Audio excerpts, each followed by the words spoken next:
Kosembono, uma ekhaya sekusha amathuni, iluphi uhlelo olulindeleke ukuthi lenziwe? Hlomo mfowethu, Yadle kofu. kunento ofuneka uyazi. Ehhe. Umlilo uwulaka. Umlilo. Umlilo uwulaka olukhulu hlomo. Kanjani? Yingakho wehlomuka ngisho ngabe kuthiwa ingane ibiphethe umetshiso yalayitha indlu. Lonto leyisikhuluma kusuke kuwulaka osose lukhulu lolo. Yeah. Ngisho ungaphupha engathi uthi bekusha indlu ya umuzi wakini. Lonto isayini ukuthi yini uwulaka. Okay. Uma hlomuka kuwukuthi ke kuqhamuka umlilo ubushiswa ke mhlawumbe abantu ongaziwa uqhamuka usungamagalana umlilo wazoshisa amaliba abasekhaya sebengena inkingeni enkulu ngoba hlomuka sekumele begaye utshwala. Hayibo.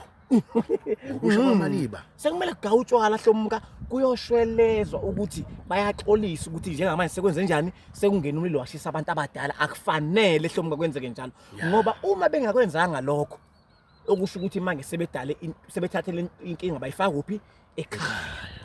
Umlilo uwulaka kufanele kube ukuthi bathatha izinsipho beyochela libeni lapha emalibeni ngensipho bexolise bese beyaphuzwa utshwala. Yingakho hlomuka ngiyiphika namanje hlomuka ukuthi le ndaba yokuthi bethe abantu uma kuukuthi sewufike kade mhlawumbe ube nomuntu okuhlela ukuthi kade uthathela abantu abadala owumshumayeli mhlawumbe kwase kuba ukuthi uzothi sebahlambulile sebafaka ekhaya wayesekutshela ukuthi ungabe usabugaya utshwala angivumi hlomuka ngoba lento lesisanda kuba umkhuba kungcono hlomuka kube ukuthi bafika kuwena ngesibona ukuthi ngoba kade usiyele kaShembe mntanami sicela makwenziwe umcimbi upheke umdokwe ungapheki utshwala ngoba hlomuka ngizothatha inkulumo yakini kangithi hlomuka iyakusebenzela bese kuba ulaka ngoba utshwala besizulu kuyisign hlomuka ekhomba ukuthi kunento enziwa noma ekhulunywa omkhulu nokhokho bakholelwa kubona hlomuka ngiyayihlaba le ndaba ukuthi kunendaba kunabantu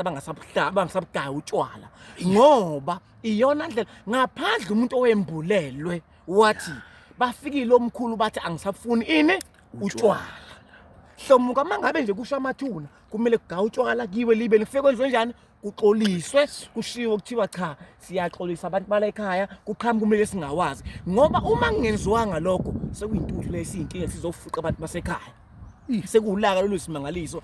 Bafowethu ngiyacela abantu into abayibambe kahle uma ngabe kwenzekile mhlawumbe kwafika ukuthi uyonikela noma ulungisela abantu bakini abangasekho mhlawumbe wahamba ngendlela ekhona yaseNazaretha uright impela ngoba yona inkolo 100% leya kodwa uma sekufikele phathi ngisho hlomuka ngobuhlungu bokuthi lokhu imindeni iyahlukana hlomuka abantu bangibuza Nkosembono sinenkinga ekhaya kuhambe umnewethu walaphana useyabuza utshwala ukuthi ungabe senziwa lonto hlomuka isiyenza ukuthi abanye abantu abangakhoyelwa ngenkolo kaShembe bebone sengathi uthi ubuyokwenza umkhuba kaShembe.